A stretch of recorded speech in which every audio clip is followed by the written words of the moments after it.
ఆయన యొక్క మహిమ ఎవరు దొంగిలించకూడదు.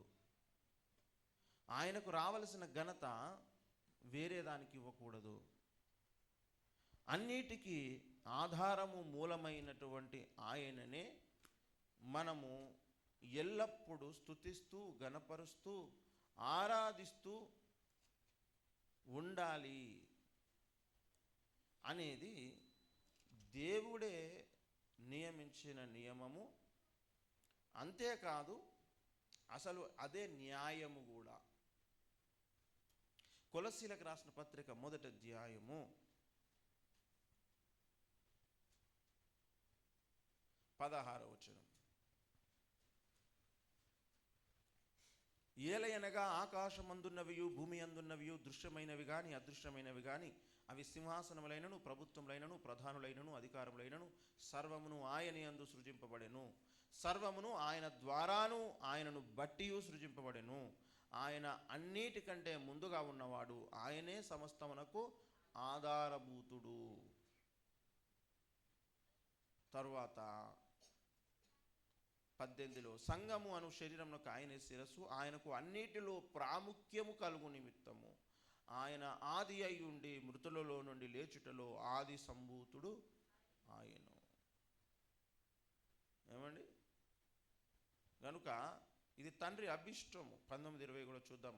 ఆయన యందు సర్వసంపూర్ణత నివసింపవలననియు ఆయన శిల్వ రక్తము చేత సంధి చేసి ఆయన ద్వారా సమస్తమును, అవి భూలోకమందున్నవైనను పరలోకమందున్నవైనను వాటన్నిటిని ఆయన ద్వారా తనతో సమాధాన పరచుకొనవలననియు తండ్రి యొక్క అభిష్టమాయను. ఏమండి? ఇది తండ్రి యొక్క ఇష్టము, అభిష్టము. ఏమండి? గనుక ఉన్నాయన్నీ ఆయన ద్వారాను ఆయనను బట్టియే ఉన్నాయి. సర్వము మన కంటికి కనబడేటివి, కంటికి కనబడనివి. విశ్వములో ఎన్నో ప్రపంచాలు మన కంటికి దూరంగా ఉన్నాయి. మన కన్ను చూడలేనివి కొన్ని ఉన్నవి. గాలి మనకు కనబడదు, దేవదూతలు మనకు కనబడదు. ఈ మానవ కంటికి దేవుడు కూడా కనబడడు. ఆయనను మనము లేఖనాలలో చూసి అర్థం చేసుకోవలసిందే, పరిస్థితులలో చూసి అర్థం చేసుకోవలసిందే. అన్నిటిలో ఆయనకు ప్రాముఖ్యత కలగాల. అందుకొరకు 66 గ్రంథాలలో కూడా యేసుకు ప్రాముఖ్యతనిస్తూ దేవుడు రాయించిన గ్రంథమే బైబిల్. ఇందులో యేసయ్యకే ప్రాముఖ్యత ఉంది, ఆయనకే ప్రాముఖ్యత ఉండాలి. ఆయననే ప్రముఖుడు, ఆయననే ఆరాధించడానికి యోగ్యుడు, ఆయననే అత్యవసరమైనటువంటి వాడు. గనుక ఆయనను గూర్చి బైబిల్ గ్రంథంలో ప్రతి అధ్యాయములో కూడా ఆయనను గూర్చి చెప్పబడింది. మనము ఎన్నిసార్లు చెప్పుకున్నా, ఎన్నిసార్లు విన్నా ఆయనను గూర్చే మనము చెప్పుకుంటాం, ఆయనను గూర్చే వింటాం, ఆయననే ఆరాధన చేస్తాము. ఇంకా వేరే మార్గం లేదు. అనేక కోణాలలో అనేక విధాలుగా ఆయనను మనం తెలుసుకుంటూ ఉంటాము. దాని ద్వారా ఏం జరుగుతుందంటే మన ఆత్మకు జీవము కలుగుతుంది, మన ఆత్మకు బలం కలుగుతుంది, మన ఆత్మకు ఆహారం దొరుకుతుంది, మనస్సుకు శాంతి కలుగుతుంది, హృదయానికి ఆనందం కలుగుతుంది. ఏమండి? మనము పెట్టుకున్నటువంటి గురిలో ఖచ్చితంగా సరిగా నిలుచుండగలుగుతాము. రేపు పరలోక రాజ్యము చేరడానికి ఇదియే మనకు ఆసరవుతుంది, ఇదియే మనకు ప్రయోజనకరమవుతుంది. గనుక ఈ యేసుక్రీస్తు ప్రభువు ఈయన పరిపాలించగలడు, స్వస్థపరచగలడు, ఆహారం పెట్టగలడు, ఆయన సర్వము కాగలుగుతాడు. ఆయన ఇది అది అని కాదు, సర్వము ఆయననే అయి ఉంటాడు. ప్రతి పరిస్థితికి సరిపోయిన వాడుగా ఆయన ఉంటాడు. గనుక ఆయననే మనము ధ్యానించాలి, పరిశీలించాలి, ఆయనను తెలుసుకొనుటలోనే మన జీవితాన్ని గడపాలి. కొంతమంది అన్నిటిని వదిలిపెట్టి ఈ లోకంలో పనులను, ఉద్యోగాలను, కుటుంబాలను కూడా నిర్లక్ష్య పెట్టి దేవుణ్ణి తెలుసుకొనుటలో, దేవునికి ప్రార్థించుటలో, దేవుణ్ణి పరిశీలించుటలో, పరిశోధించుటలోనే వారి కాలమంతా గడుపుతూ ఉంటారు. అది వారికి ఉన్న తృష్ణ, దేవుడు వారిలో పెట్టినటువంటి ఆ ఆకలి.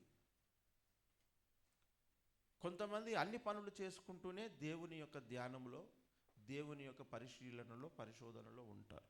దేవుడు వారికి ఇచ్చినటువంటి కృపావరం అది, వారికి ఇచ్చిన అవకాశం అది.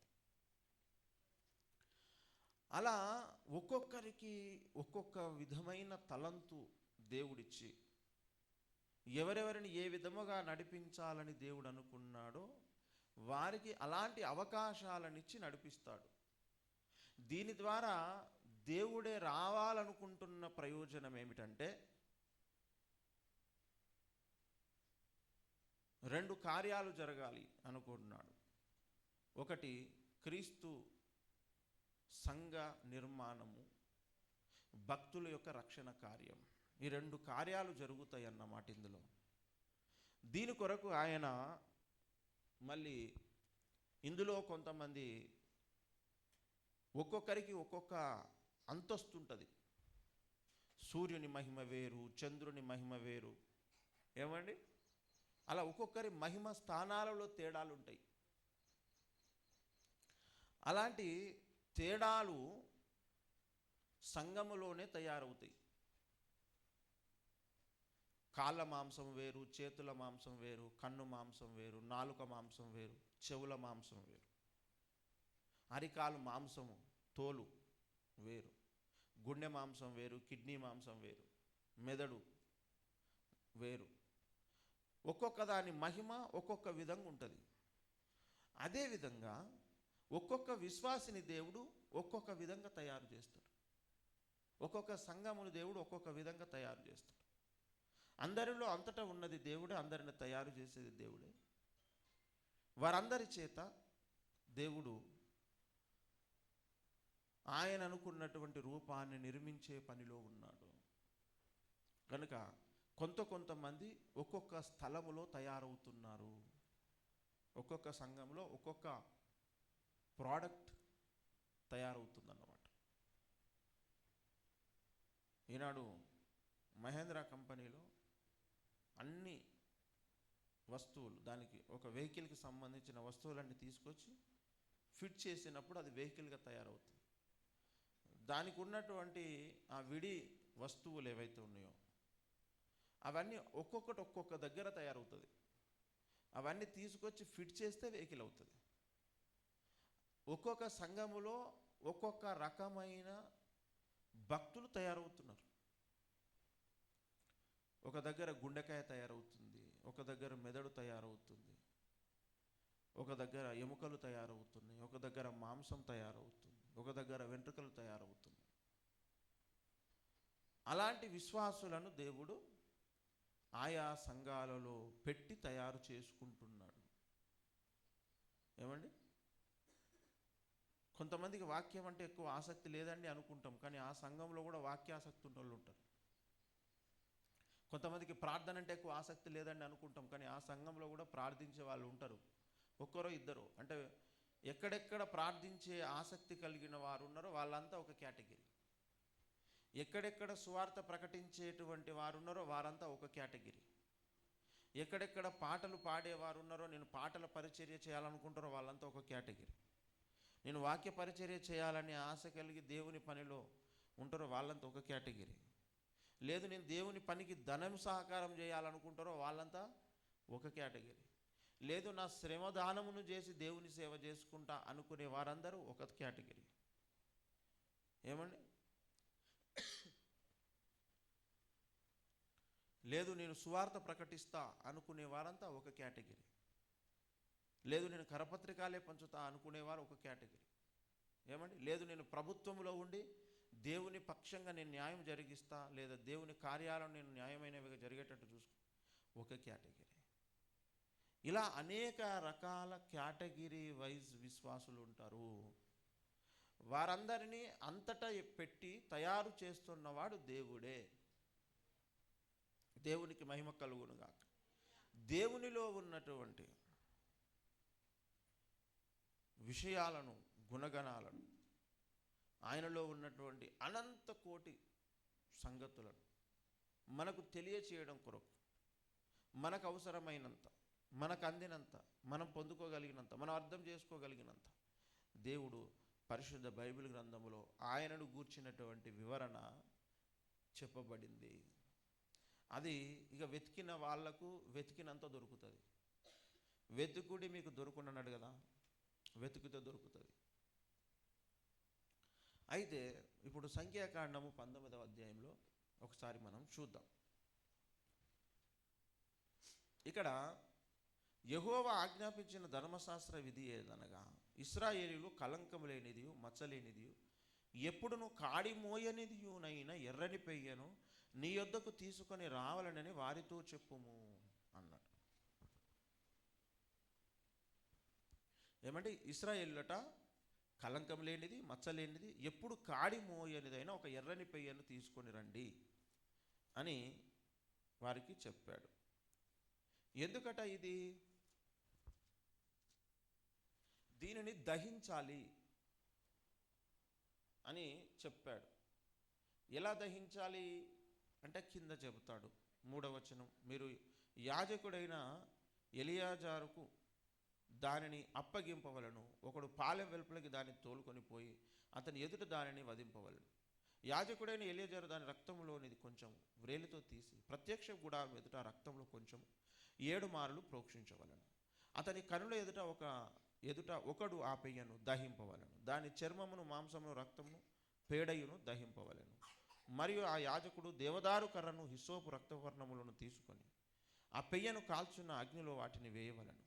అప్పుడు ఆ యాజకుడు తన బట్టలు ఉదుకొని నీళ్లతో శిరస్నానం చేసిన తర్వాత పాలెంలో ప్రవేశించి సాయంకాలం వరకు అపవిత్రుడై ఉండును. దాన్ని దహించువాడు నీళ్లతో తన బట్టలు ఉదుకొని నీళ్లతో శిరస్నానము చేసి సాయంకాలం వరకు అపవిత్రుడై ఉండును. మరియు అపవిత్రుడైన ఒకడు ఆ పెయ్యను యొక్క భస్మము పోగు చేసి పాలెం వెలుపటను పవిత్ర స్థలమందు ఉంచవలను. పాప పరిహార జలముగా ఇశ్రాయేలీయుల సమాజమునకు దానిని భద్రము చేయవలను. అది పాప పరిహారార్థ బలి అని చెప్పి. ఎందుకయ్యా ఈ బలి? ఈ ఎర్రని పెయ్యను తీసుకొచ్చి దీన్ని బలిచ్చి దీన్ని భస్మము చేయుట ఎందుకు, కాల్చడం ఎందుకు అంటే ఇది పాపపు పరిహారపు బలి, పాప పరిహారం కొరకు చేసేటువంటి బలి అని చెప్తున్నాడు. ఇంకొక చూద్దాం 10వ వచనం. ఆ పెయ్య యొక్క భస్మం పోగు చేసిన వాడు తన బట్టలు దుక్కొని సాయంకాలం వరకు అపవిత్రుడై ఉండును. ఇది ఇశ్రాయేలులకును వారిలో నివసించు పరదేశులకును నిత్యమైన కట్టడా. ఏ నరశవమునైనను ముట్టినవాడు 7 దినములు అపవిత్రుడై ఉండును. అతడు 3వ దినమున ఆ జలముతో పాపశుద్ధి చేసుకొని 7వ దినమున పవిత్రుడు అగును. అయితే వాడు 3వ దినమున పాపశుద్ధి చేసుకొనని ఎడల 7వ దినమున పవిత్రుడు కాడు. నర శవమును ముట్టినవాడు అట్లు పాపశుద్ధి చేసి కొనని ఎడల వాడు యెహోవా మందిరమును అపవిత్రపరచువాడగును. ఆ మనుష్యుడు ఇశ్రాయేలీయులలో నుండి కొట్టివేయబడును. పాప పరిహార జలము వాని మీద ప్రోక్షింపబడలేదు గనుక వాడు అపవిత్రుడు, వాని అపవిత్రత ఇంకా వానికి ఉండును అని చెబుతున్నాడు. ఏమండి? ఇదంతా కూడా ఎందుకొరకు చేశాడట? పాప పరిహారము కొరకు, వారికున్న అపవిత్రత తొలగించడం కొరకు. ఇది ఇశ్రాయేలులకు ఏర్పాటు చేసినటువంటి కట్టడ అని చెబుతున్నాడు. ఏమండి? ఈ కట్టడను ఇశ్రాయేలీయులందరూ తప్పకుండా పాటించాలి. పాత నిబంధన గ్రంథములో ఇది వారికి అప్పగించాడు. అయితే ఎవడైనా సరే దీనిని పాటించకపోతే వాడు ఇశ్రాయేలీయులలో నుంచి కొట్టివేయబడతాడు, పర్మనెంట్గా కొట్టివేయబడతాడు. అంత కండిషన్గా దేవుడు చెప్పాడు, ఆజ్ఞాపించాడు. అయితే ఇక్కడ చూద్దాం ఇప్పుడు. ఏమండి? అసలు ఈ ఎర్రని పెయ్య ఏమిటి? ఈ ఎర్రని పెయ్య ఏమిటి అసలు? ఇది అంటే ఈ ఎర్రని పెయ్య యేసుక్రీస్తు ప్రభువుకు సాదృశ్యమై ఉన్నది. ముందే ప్రతి అధ్యాయములో కూడా యేసునే ఎత్తి చూపుతూ వచ్చాడు. ఇక్కడ చదివినప్పుడు మనకు అక్కడ ఒక స్టోరీ కనబడుతుంది, ఒక కథ కనబడుతుంది, ఒక విషయం కనబడుతుంది. అందులోనే యేసయ్య దర్శనం కలుగుతుంది. బైబిల్ అంతా అట్లా రాయబడ్డది.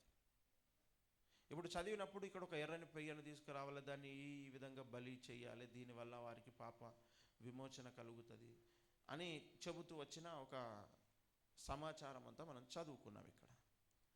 అయితే ఇదంతా కూడా యేసును గూర్చిన ఒక ప్రవచనం కూడా. అందుకే యేసుక్రీస్తు ప్రభుల వారు ప్రవచన పురుషుడు ఆయన. ఒకసారి చూద్దాం. యేసుక్రీస్తు ప్రభుల వారు సిలువకు అప్పగించబడడానికి ముందు ఆయన పరీక్షించబడ్డాడు. అలా పరీక్షించబడినప్పుడు ఆయనను పరీక్షించింది ఎవరయ్యా అంటే ప్రధానులు, పిలాతు వారు ఆయనను పరీక్షించారు. అలా పరీక్షించినప్పుడు ఆయన లోపల ఏ దోషము కూడా కనబడలేదు. ఏ దోషము కూడా ఆయనలో చూడడానికి దొరకలేదు. ప్రభువు కూడా చెబుతాడు కదా ఈ మాట. ఏమంటాడంటే, ఏమండి, నాలో పాపం ఉన్నదని మీరు ఎవరు నిరూపిస్తారు అని కూడా ప్రభువుల వారు చెబుతారు కదా.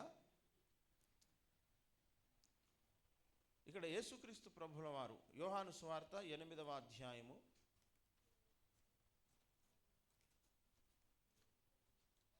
46వ వచనం చూడండి.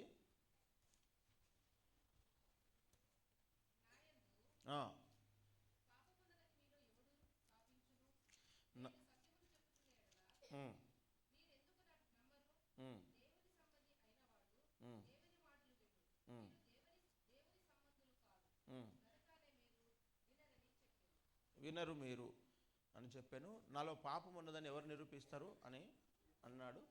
ఆయన పిలాతు దగ్గరకు పరీక్షకి వెళ్ళినప్పుడు పిలాతు ఒక సర్టిఫికెట్ ఇచ్చాడు. ఏమని? యోహాను సువార్త 18వ అధ్యాయము 38వ వచనం ఆఖరి మాట చూడండి. అతడు ఈ మాట చెప్పి బయటనున్న యూదుల యొద్దకు తిరిగి వెళ్ళి అతని యందు ఏ దోషమును నాకు కనబడలేదు అని చెబుతున్నాడు. ఏం కనబడలేదట ఈయనకు? ఏ దోషము కూడా ఇతని యందు నాకు కనబడలేదు. 19వ అధ్యాయం 6వ వచనం చూడండి. ప్రధాన యాజకులను బంట్రోతులను ఆయనను చూచి సిలువ వేయుము అని కేకలు వేయగా పిలాతు ఆయన యందు ఏ దోషమును నాకు కనబడలేదు అని ఇక్కడ ఆయన చెబుతున్నాడు. ఏమండి, నాకు ఏ దోషము కనబడలేదు ఆయన లోపల అని ముమ్మారు చెబుతాడు. 4వ వచనం చూడండి. ఇదిగో ఈయన యందు ఏ దోషమును నాకు కనబడలేదని మీకు తెలియనట్లు ఈయనను మీ యొద్దకు వెలుపలికి తీసుకొని వచ్చుచున్నానని వారితో అనని 3 సార్లు చెప్పాడు పిలాతు. ఈయనను నేను పరీక్షించి చూశాను, పరిశీలించాను, ఈయన ఏమైనా తప్పు చేశాడా, ఏమైనా పాపం చేశాడా అని. అంటే ఈయనలో నాకు ఏ దోషం కూడా కనబడడం లేదు అని పిలాతు చెబుతున్నాడు. అక్కడ ప్రధానులు కూడా ఉన్నారు, ప్రధాన యాజకులు ఉన్నారు. వారు కూడా ఆయనలో ఏ దోషమును చూపెట్టలేకపోయారు.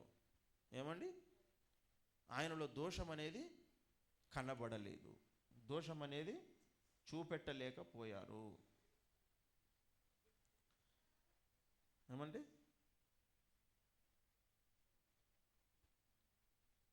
గనుక ఇక్కడ ఎర్రని పెయ్యలో ఏమేమి లక్షణాలు ఉండాలట? కలంకము కానీ మచ్చ ఉండొద్దు, కాడి మోయొద్దు, ఎర్రని పెయ్య ఉండాలి అన్నాడు. ఇక్కడ యేసుక్రీస్తు ప్రభువును వీరు పరీక్షించి చూసినప్పుడు ఇక్కడ యేసులో ఎలాంటి దోషము కనబడలేదు. చాలా పరీక్షించారు. అక్కడ ఉన్న వాళ్ళందరూ కూడా ఈయనలో ఏదైనా ఒక దోషం దొరుకుతుందేమో అని అన్ని విధాలుగా వీరు ఆయనను పరీక్ష నాలికలో పెట్టి ఏదైనా ఒక తప్పు మోపాలి అని నానా ప్రయత్నాలు చేశారు, నానా తంటాలు పడ్డారు. కానీ ఆయనలో ఒక్కటైనా మోపడానికి వారికి అవకాశం అనేది దొరకలేదు, అసలు లేదు. లూకా సువార్త 23:14 కూడా లూకా కూడా చెబుతాడు. ఒకసారి చూద్దాం.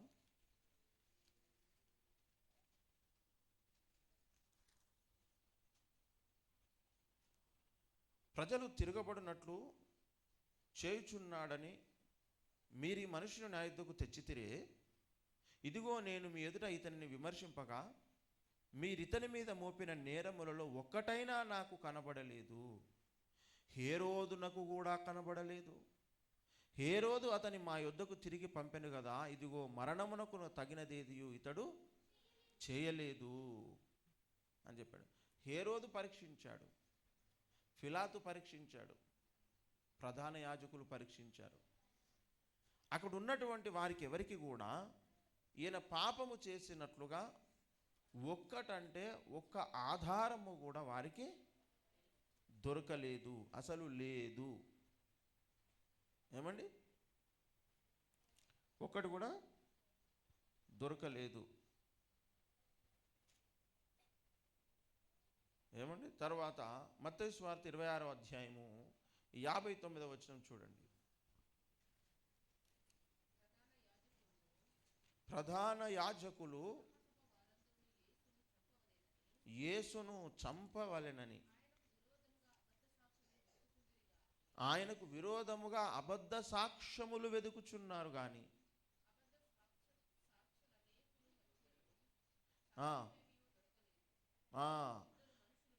అబద్ధ సాక్షుల అనేకులు వచ్చినను అబద్ధ సాక్ష్యము ఏమి దొరకలేదు, సాక్ష్యం ఏమి దొరకలేదు. తుదకిద్దరు మనుషులు వచ్చి వీడు దేవాలయమును పడగొట్టి 3 దినముల్లో దాన్ని కట్టగలనని చెప్పానని ఇది చెప్తున్నారు. ఏదో ఒక సాకు పెడుతున్నారట. ఏమండి, ఇక్కడ చూడండి, ప్రధాన యాజకులు, హేరోదు, పిలాతు, అక్కడ ఉన్నటువంటి యూదులు, వీళ్ళందరూ కూడా ఏదైనా ఒక తప్పు దొరుకుతుందా అని పరిశీలించి చూసినప్పుడు ఒక్కటంటే ఒక తప్పు కూడా ఈయన లోపల దొరకలేదు, కనబడలేదు. అప్పటికే యేసు ఏమని సవాలు విసిరాడంటే, నాలో పాపం ఉన్నదని మీలో ఎవడు నిరూపించగలడు అని అడిగాడు. అక్కడ యూదులను, ప్రధాన యాజకులను, హేరోదును, పిలాతును, ఇక అందరిని అడుగుతున్నట్టే ఆయన, మీలో ఎవరైనా నాలో పాపం ఉన్నదని నిరూపించగలరా అంటే ఎవ్వరి తరం కాలేదు. ఆయనలో పాపం ఉన్నదని నిరూపించేటువంటి శక్తి ఎవరికి లేదు. అలా ఎవ్వరు కూడా ఆయన జీవితాన్ని మొత్తం పరిశీలించి చూసినప్పుడు ఎవరి నుంచి కూడా ఆ కార్యము జరగలేదు, వారు చేయలేకపోయారు. ఏం చేయలేకపోయారు అంటే ఈయన పాపి అని ఎవరు కూడా నిరూపించలేదు. అందుకే ఆయన యొక్క రక్తము నిష్కలంకమైనది, ఆయన నిర్దోషమైన రక్తమును కలిగి ఉన్నవాడు. మొదటి పేతురు పత్రిక 1వ అధ్యాయం 19వ వచనం చూడండి. అమూల్యమైన రక్తము చేత అనగా నిర్దోషమును నిష్కలంకమునగు గొర్రెపిల్ల వంటి క్రీస్తు రక్తము చేత మీరు విమోచింపబడితేరని మీరు ఎరుగుదురు కదా అంటున్నాడు. ఎలా విమోచింపబడ్డారట? అమూల్యమైనటువంటి రక్తముతో, నిర్దోషము నిష్కలంకమైన రక్తముతోని. అది ఎప్పుడైనా గొర్రెపిల్ల వంటి క్రీస్తు రక్తము అంటే నిర్దోషమైంది, నిష్కలంకమైంది. బలి అర్పించడానికి దోషము లేనిదై ఉండాలి, మచ్చ లేనిదై ఉండాలి అని చెప్తున్నాడు. నిర్దోషమైనదై ఉండాలి. ఏమండి, అందుకే ఆయన మన కొరకు నిర్దోషమైన వాడుగా ఎంచబడే శిలువ మరణానికి అప్పగించబడ్డాడు. ఒక ఎర్రని పెయ్యను బలి ఇవ్వడానికి ముందు యాజకులే వచ్చి చూస్తారన్నమాట. ఏమని, ఇందులో దీనికి ఏమైనా మచ్చలేమైనా ఉన్నాయా అని గమనించి చూస్తారు. అలా గమనించి చూసినప్పుడు అవేవి కూడా దీనికి కనబడకూడదు, కలంకం కనబడద్దు, మచ్చ కనబడద్దు దానికి. అలా యేసుక్రీస్తు ప్రభుల వారు శిలువ మరణానికి అప్పగించబడడానికి ముందు వీరి చేత పరీక్షించబడ్డాడు. పిలాతు, హేరోదు యాజకుల చేత, ప్రధాన యాజకుల చేత వారి అందరు కలిసి పరీక్షిస్తే కూడా ఆయనలో ఏ దోషము కనబడలేదు అనే లేఖనం నెరవేరుతుంది. ఇక్కడ ఎర్రని పెయ్యగా యేసయ్య నిరూపితమవుతున్నాడు. అక్కడ దేవునికి మహిమ కలుగునుగాక. హల్లెలూయా. తర్వాత 3వ వచనం చూద్దాం. సంఖ్యాకాండం 19వ అధ్యాయం 3వ వచనం. మీరు యాజకుడైన ఎలియాజారుకు దానిని అప్పగింపవలను. ఒకడు పాలెం వెలుపలికి దాన్ని తోలుకొని పోయి అతని ఎదుట దానిని వధింపవలెను అంటున్నాడు. ఇక్కడ యాజకునికి దానిని అప్పగించాలి అంటే యాజకులు వచ్చి కూడా ఆయనను పరీక్షిస్తే ఆయనలో ఏ పాపం ఉన్నట్టుగా కూడా నిరూపితం అనేది కాలేదు. మత్తయి సువార్త 26:48 చూడండి.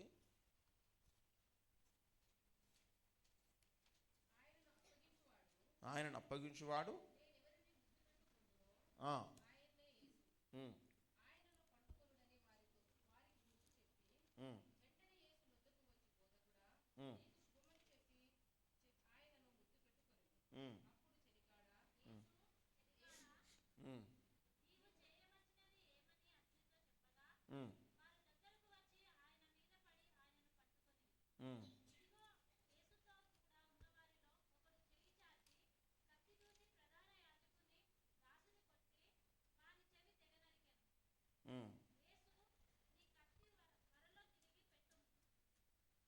చాలు. తర్వాత హెబ్రీ రాష్ట్రపత్రిక 13:12 చూడండి.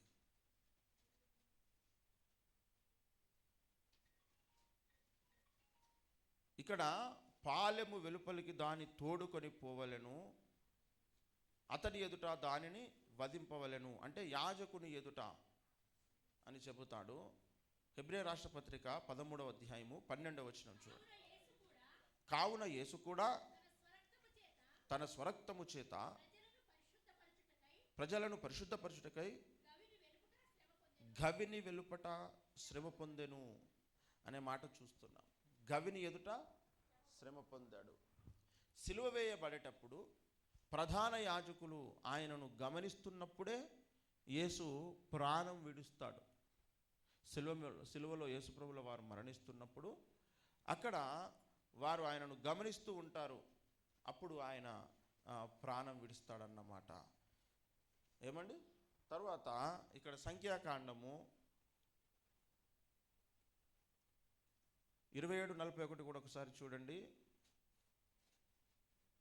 మత్తయి సువార్త 27:41. మత్తయి సువార్త 27వ అధ్యాయం 41వ వచనం చూడండి.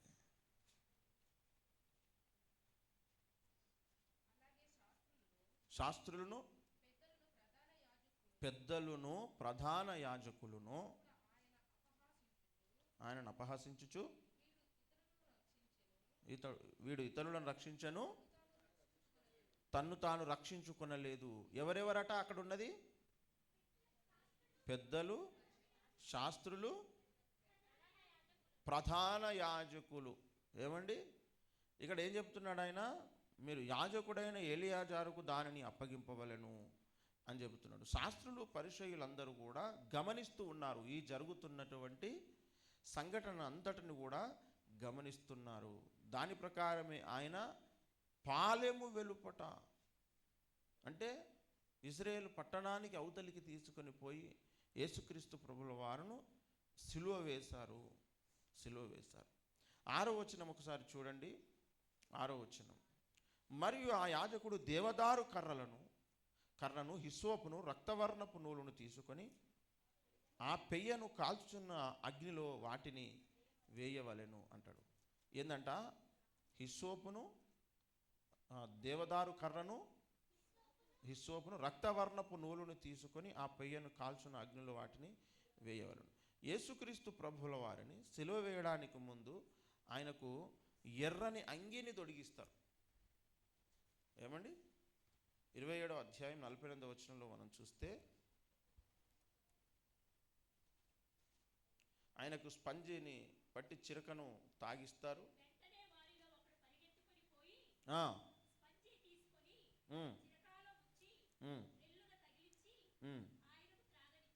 ఆయనకు త్రాగనిచ్చెను అని చెబుతాడు. తర్వాత ఆయనకు ఎర్రని ఉదారంగు వస్త్రమును కూడా ఆయనకు ధరింపజేశారు. శిలువ మరణానికి ముందు ఆయనను అప్పగించడానికి లేదా తీసుకొని వెళ్ళడానికి ముందు. మత్తయి సువార్త 27వ అధ్యాయము అమ్మ 28వ వచనం, 28వ వచనం. వారు ఆయన వస్త్రమును తీసివేసి ఆయనకు ఎర్రని అంగి తొడిగించి ఒక రెల్లు ఆయన కుడి చేతిలో నుంచి ఆయన ఎదుట మోకాల్లోని యూదుల రాజ్యానికి శుభమని చెప్పి ఇక్కడ చెబుతున్నాడు.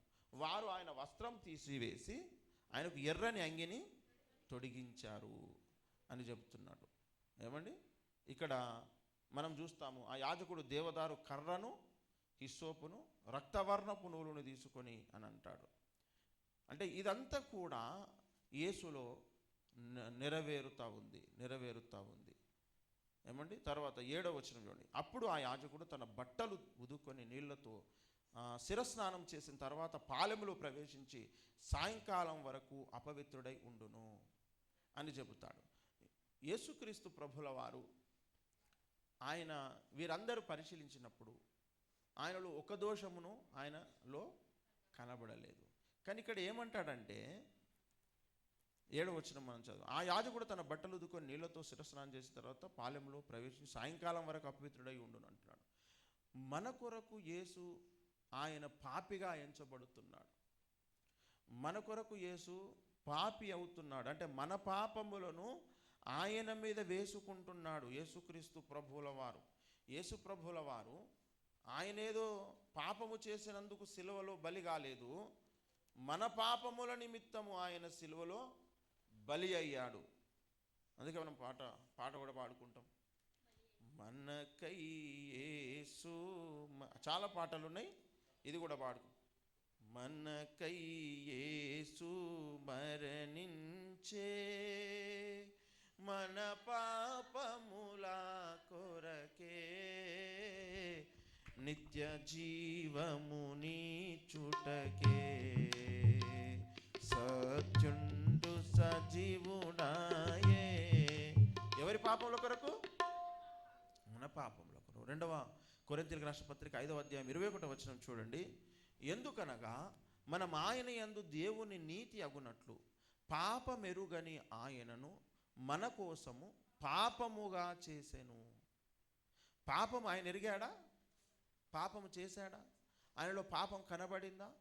అందరు పరిశీలించారు, ప్రజలందరూ గమనిస్తున్నారు, యూదులు గమనిస్తున్నారు, ప్రధాన యాజకులు గమనిస్తున్నారు, హేరోదు, పిలాతు వీళ్ళందరికీ కనబడలేదు. ఆయన కూడా చెప్పాడు, నాలో పాపం ఉన్నదని ఎవరు నిరూపించును అన్నాడు. కానీ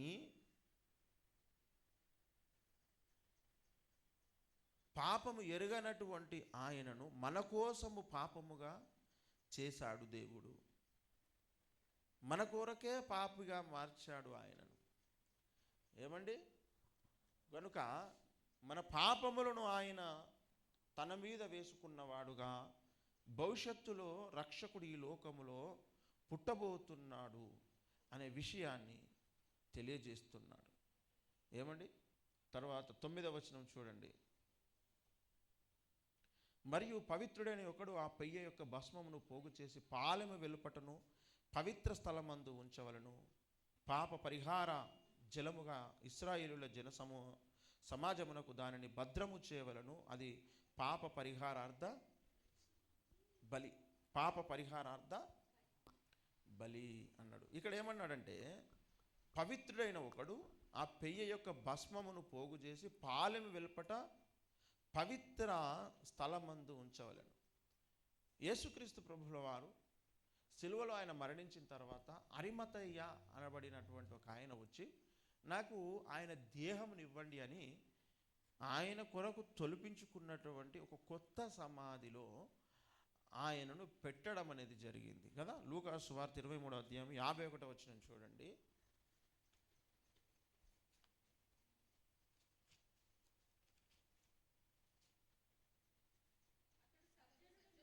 అతడు సజ్జనుడును నీతిమంతుడునయ్యుండి వారి ఆలోచనకును వారు చేసిన పనికిని సమ్మతింపక దేవుని రాజ్యము కొరకు కనిపెట్టుచుండినవాడు.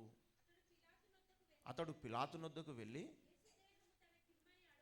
యేసు దేహము తనకిమ్మని అడుగుకొని దానిని క్రిందికి దించి సన్నపు నారబట్టతో చుట్టి తొలిచిన రాతి సమాధిలో ఉంచెను.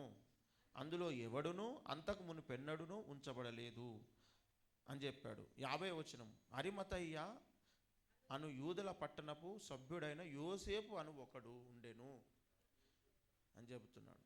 అతడు సజ్జనుడు, అతడు నీతిమంతుడు అనే మాటలు ఎందుకు చెప్పాలి? ఏమండి, అదే ఇక్కడ ఈ యొక్క అరిమతయ్య యోసేపు గురించి అతడు సజ్జనుడు, అతడు నీతిమంతుడు అని చెబుతున్నాడు. వారి ఆలోచనలలో ఇతడు చేరలేదట. వారి ఆలోచనకు, వారు చేసిన పనికి సమ్మతించలేదు, ఈయన వ్యతిరేకించాడు. ఇది కరెక్ట్ కాదు వీళ్ళు చేస్తున్నదని. ఇతడు దేవుని రాజ్యం కొరకు కనిపెట్టుచుండినవాడు. ఇతడు పిలాతు దగ్గరికి వెళ్ళి, ఇదంతా రాస్తున్నాడు చూడండి, పిలాతు దగ్గరికి వెళ్ళి యేసు దేహము నాకు ఇయ్యండి అని అడుగుతున్నాడు.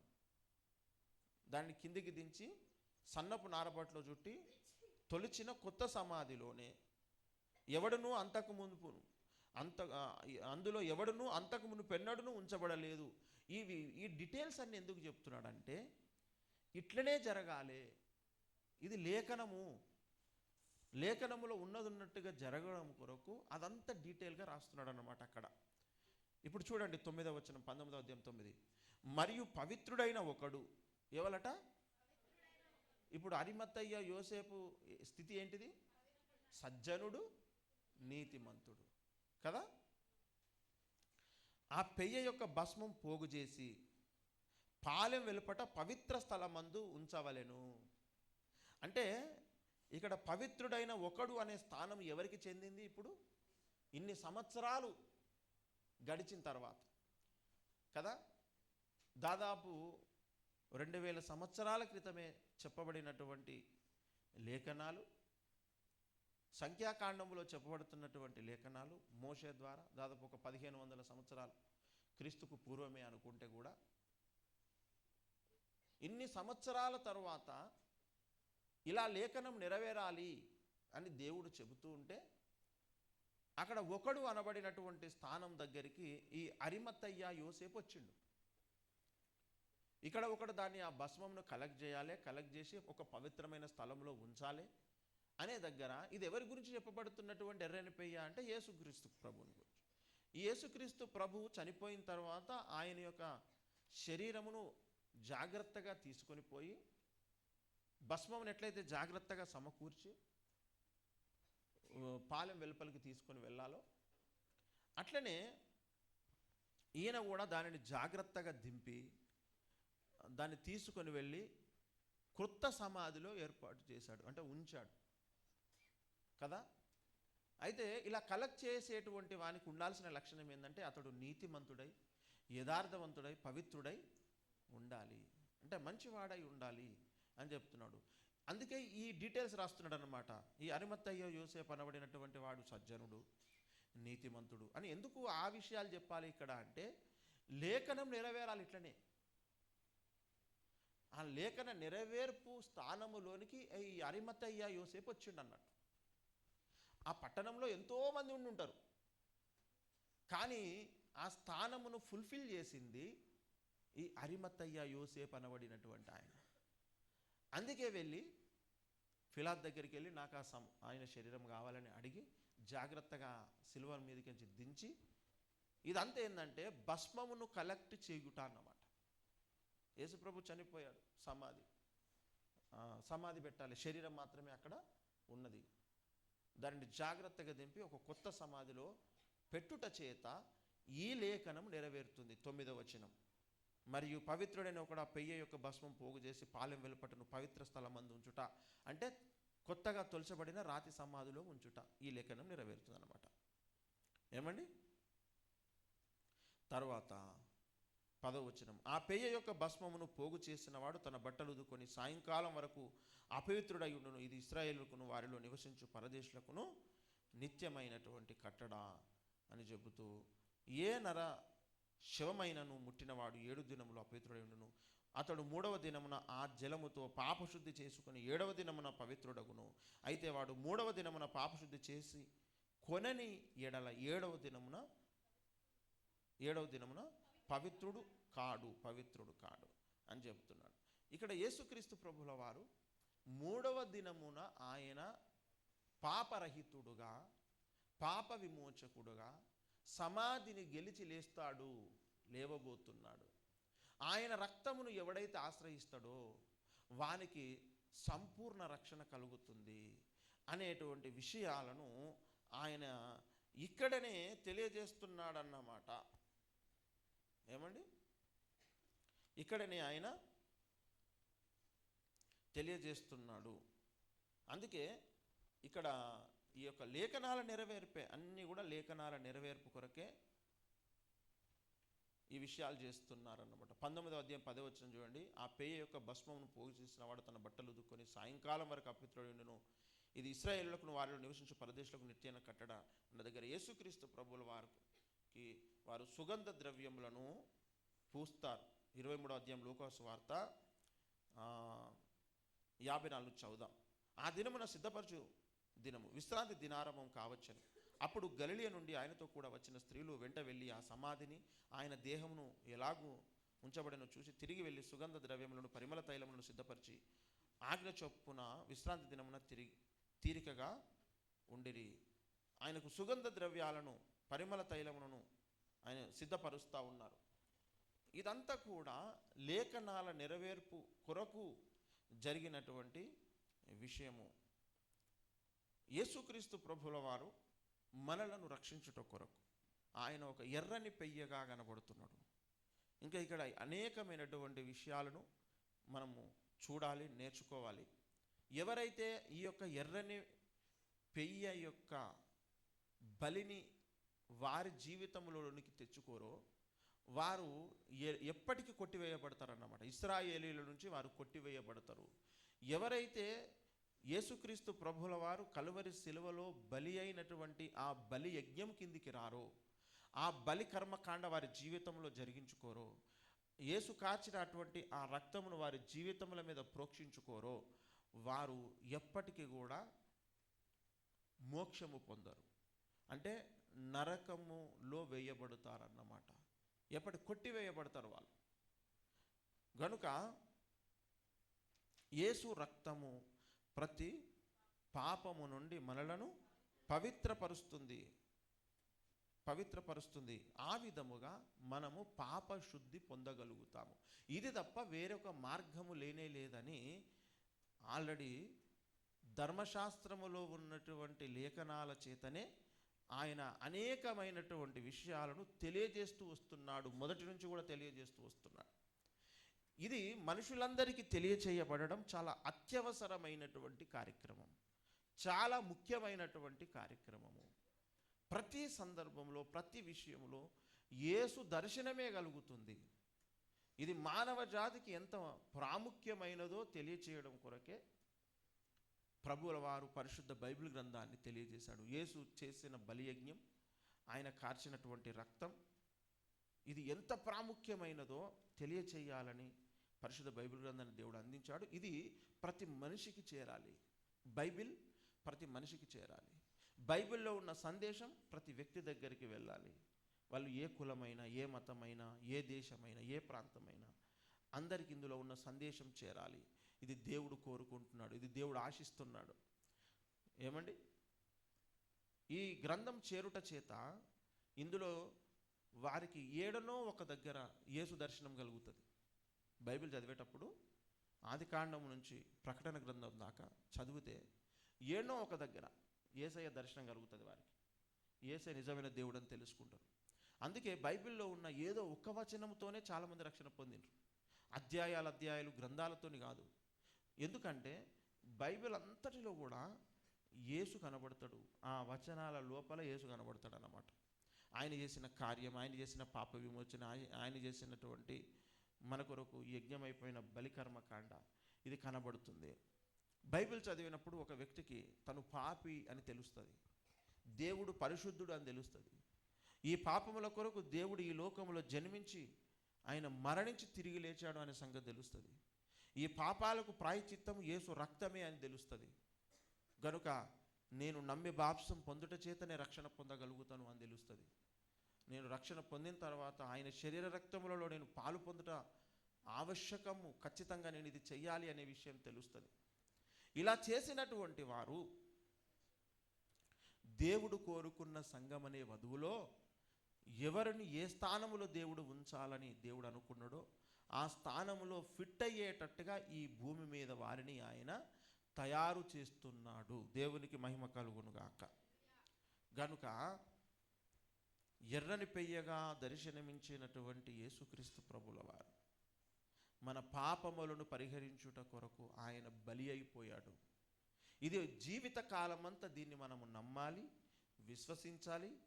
అనుదినము జీవితము అంతా మనము ఆయన రక్త ప్రోక్షణం కిందికి రావాలి, ఆయన వాక్య ఉదకము కిందికి మనం రావాలి.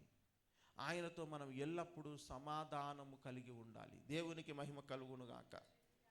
కనుక మనమందరము కూడా దేవుని సన్నిధిలో ఈ విషయాలను ఎత్తిపడుతూ దేవుడు మన కొరకు చేసినటువంటి ఈ గొప్ప కార్యాన్ని బట్టి దేవునిలోనే మనము ఆనందిస్తూ సంతోషిస్తూ ఆయనను ఆరాధించబద్దులమై ఉన్నాం.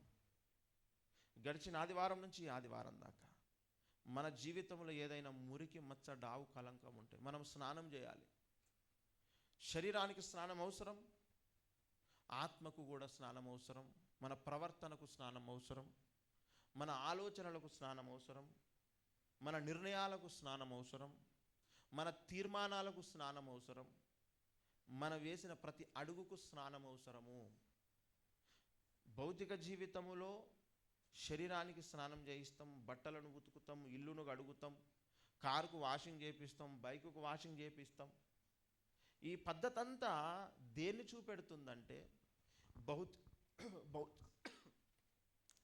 భౌతికమైనటువంటి వస్తువులను కడుగుట చేత అవి శుభ్రమవుతాయి, మంచియే. అట్లనే ఆత్మీయ జీవితాన్ని కూడా మనము రెగ్యులర్గా కడుక్కోవాలి అనే విషయాన్ని కూడా చూపెడుతుంది. దేవునికి మహిమ కలుగునుగా.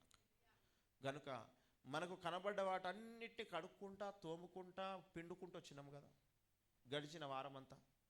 ఇప్పుడు మన బ్రతుకులను పిండుకునే సమయం వచ్చింది. ఆదివారం అదే ఉదక స్నానము. మొదటి వర్తమానపు యొక్క సందేశము ఇదే.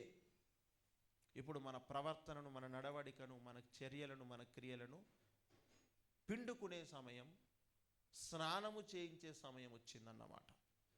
గనుక మనమందరం ఏం చేద్దామంటే మనమందరం మోకరించి దేవుని దగ్గర పాప విమోచకుడు, పాపుల రక్షకుడైన యేసయ్య యొక్క రక్త ప్రోక్షణ కిందికి వద్దాం, వాక్య ఉదకము కిందికి వద్దాం, పరిశుద్ధాత్మ కిందికి వద్దాం. పరిశుద్ధాత్ముడు మనలను పవిత్రపరుస్తాడు. దేవుని కృపను అడుగుదాం. దేవా, నీ కృప నాకు దయచేయి, నీ రక్తముతో నన్ను కడిగి శుద్ధి చేయి, నీ వాక్యముతో నాకు ఉదక స్నానం దయచేయి, నీ కృపతో నన్ను పరిశుద్ధపరచు, యోగ్యునిగా తీర్చు, నీ ఆత్మతో నన్ను, నాలో ఉన్న ప్రతి పాపపు మచ్చ డాగును కాల్చివేసి పరిశుద్ధపరచు అని మనమందరం కూడా దేవుని దగ్గర అడుగుదాం. అట్టి కృప దేవుడు మనకు అనుగ్రహించునుగాక. ఆమేన్. ప్రార్థించుకుందాం రండి.